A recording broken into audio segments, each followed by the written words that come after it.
Très bonjour, très chers frères et sœurs. Merci de me recevoir chez vous. Ce matin, quand je me suis réveillé, euh, je venais de donner quelques exemples comment beaucoup d'entre nous passons à côté de l'homme et de la femme que Dieu a préparé pour nous, tout simplement parce que nous avons des critères qui ne correspondent pas à la volonté de Dieu.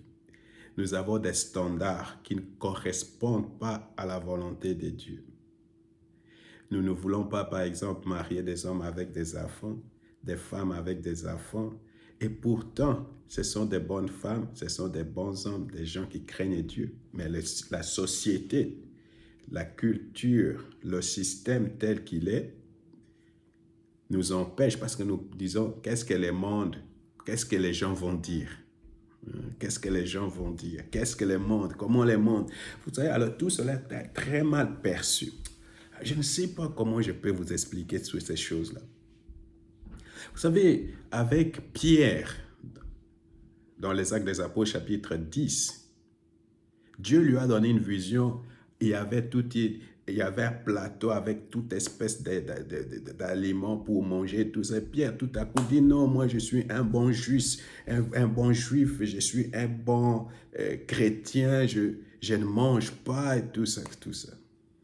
Et Dieu lui a dit, tout ce que moi je déclare pur, ce que moi je déclare juste, ce que moi j'ai choisi pour toi, tu ne peux pas le déclarer impur.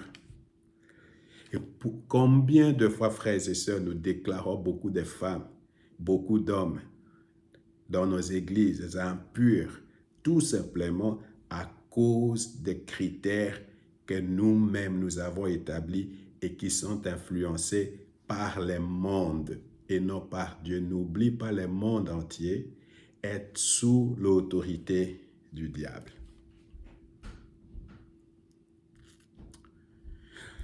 Nous sommes égarés, nous sommes aveuglés par le diable. Et qu'est-ce qu'il utilise? Il utilise le système de ce monde.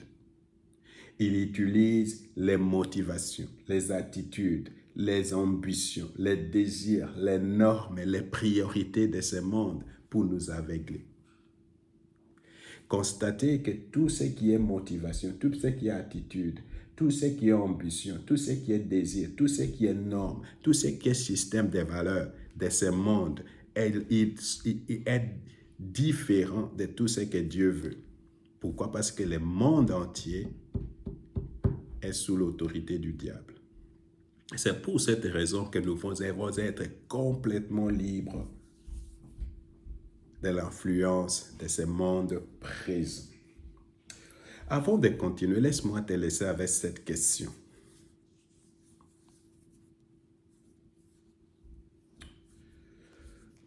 D'où viennent les critères, les valeurs, les critères de ton jugement qui déterminent pour toi ce qui est juste, ce qui est bon, ce qui est vrai? Qu'est-ce qui détermine cela? Est-ce Dieu ou c'est le monde? Si tu réponds à cette question par oui, c'est Dieu qui détermine les critères, tu vas te marier très bientôt. Mais si tu ne peux pas répondre à cette question, tu dois te repentir. Et en te repentant, Dieu va te montrer et tu vas voir que tu vas te marier bientôt. Parce que tu seras libre de l'influence de ce monde. Alors Dieu m'a réveillé ce matin avec 5 versets bibliques et je vais le lire, les 5 versets bibliques tout simplement. Et après, nous allons faire la prière pour finir avec cette partie.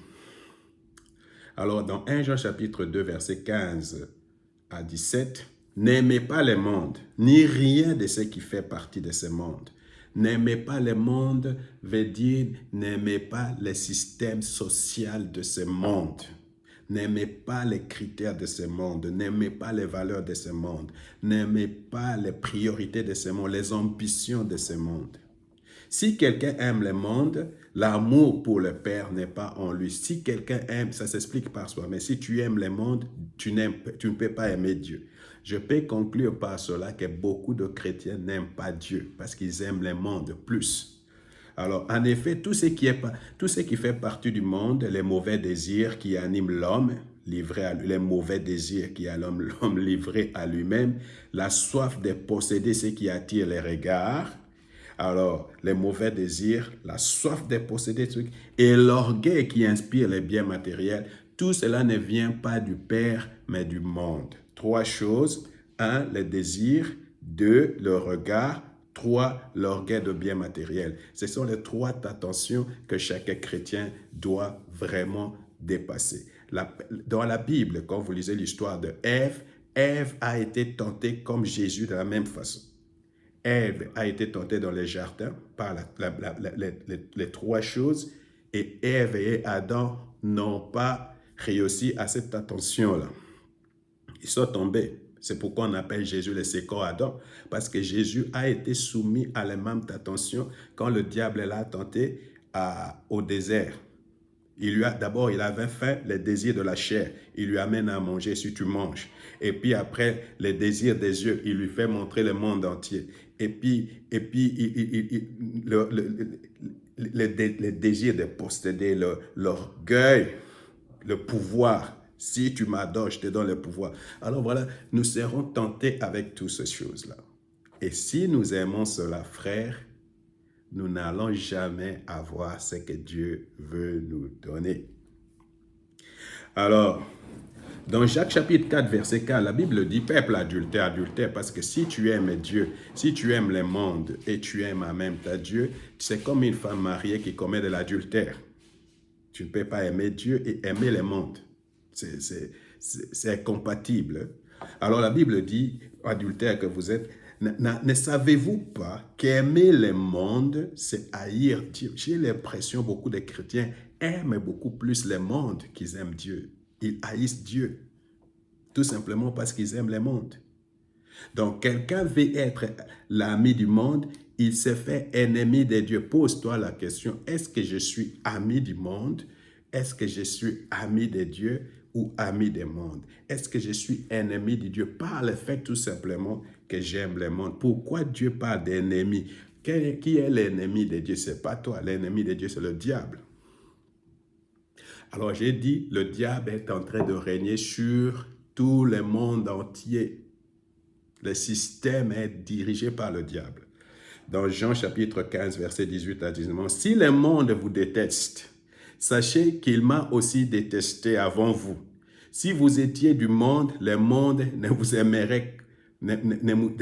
aimerait car vous seriez à lui. Vous n'êtes pas du monde, mais je vous ai choisi du milieu du monde. C'est pour cela que le monde vous déteste. » Tu sais pourquoi je sais que nos églises sont en difficulté? Parce que le monde ne nous déteste pas. Tu sais, quand tu commences à dire les choses, par exemple dans cette société où nous sommes, et tu prêches la vérité, tu dis au monde ce qui est vrai. Par exemple, on dit l'homosexualité c'est mauvais, le lesbianisme c'est mauvais. Tu commences à dire, à montrer au monde la corruption c'est mauvais. Et tu commences à montrer au monde ce qui est vraiment. Le monde ne va pas t'aimer. Mais l'Église, nos églises ne sont plus détestées. Pourquoi? Parce que nous faisons partie du monde. Le monde est dans l'Église. Il n'y a pas de différence, il n'y a pas de séparation. Alors, je vais finir par Ésaïe chapitre 33, verset 22. En effet, l'Éternel est notre juge, l'Éternel est notre législateur, l'Éternel est notre roi. C'est lui qui nous sauve. L'Éternel est notre juge. Ça veut dire tout simplement que c'est l'Éternel qui juge mes pensées. C'est l'Éternel qui me dit ce que moi je dois faire. Et les problèmes avec nous, beaucoup d'entre nous, je vais te poser cette question. Est-ce que vraiment es-tu soumis au monde ou es-tu soumis à Jésus-Christ? Si tu étais soumis à Jésus-Christ et que Jésus est ton Seigneur, Jésus est ton roi, Jésus décide, est la tête de ta vie, c'est lui qui décide pour toi, tu vas te marier très rapidement. Tu vas trouver un homme très rapidement. Tu vas trouver une femme très rapidement. Alors pour cela, il faut se soumettre à l'autorité et à la seigneurie de Jésus-Christ. Je dois soumettre mes pensées, je dois me soumettre à Jésus-Christ. Et je vais dire à Jésus, ce que toi tu veux, c'est ce que moi je veux. Ce que toi tu penses, c'est ce que moi je pense. Ce que toi tu sens, c'est ce que moi je sens. Ta volonté doit être faite dans ma vie. Ta volonté crucifie ou croise ma volonté. Alors, mais pour faire cela, tu dois te repentir. C'est pourquoi dans Matthieu chapitre 4, verset 17, la Bible dit, c'est le moment où Jésus commença à prêcher, à dire, changez d'attitude, car le royaume des cieux est proche. Autrement, repentez-vous. C'est la condition pour recevoir de la part de Dieu. C'est la repentance, c'est ce qui nous sépare du monde. Et quand je me répands, je vais recevoir la foi. Quand je me repens, je vais me soumettre à l'autorité de Jésus-Christ. Vous voyez, frère? Alors aujourd'hui, il faut que tu prennes une décision et de dire, je vais me repentir et je vais me séparer du monde. Je vais me séparer. Peu importe ce que ça va m'écouter, mais je vais me séparer. Ce que le monde dit ne me concerne pas. Le monde ne m'aime pas, je ne l'aime pas. Le monde m'aime, moi aussi je hais le monde. Le monde ne m'impressionne pas, moi aussi je ne veux pas impressionner le monde. Vous comprenez? Ça, c'est une décision. Est-ce que tu es prête à prendre telle décision aujourd'hui? Est-ce que tu es prêt à prendre une décision aujourd'hui? Il faut déchirer maintenant tes critères là, tes critères qui sont tout à fait charnels. J'en avais moi-même beaucoup. Dieu a déchiré cela. Vous comprenez? Parce que la femme que j'ai aujourd'hui ne passait pas dans mes critères. Seigneur, je te dis merci pour ma soeur, je te dis merci pour mon frère. Merci parce que tu veux nous délivrer aujourd'hui de ce monde et de son emprise. Que le Seigneur soit loué pour cela. Et c'est dans le nom de Jésus nous prions. Merci Seigneur Jésus. Amen.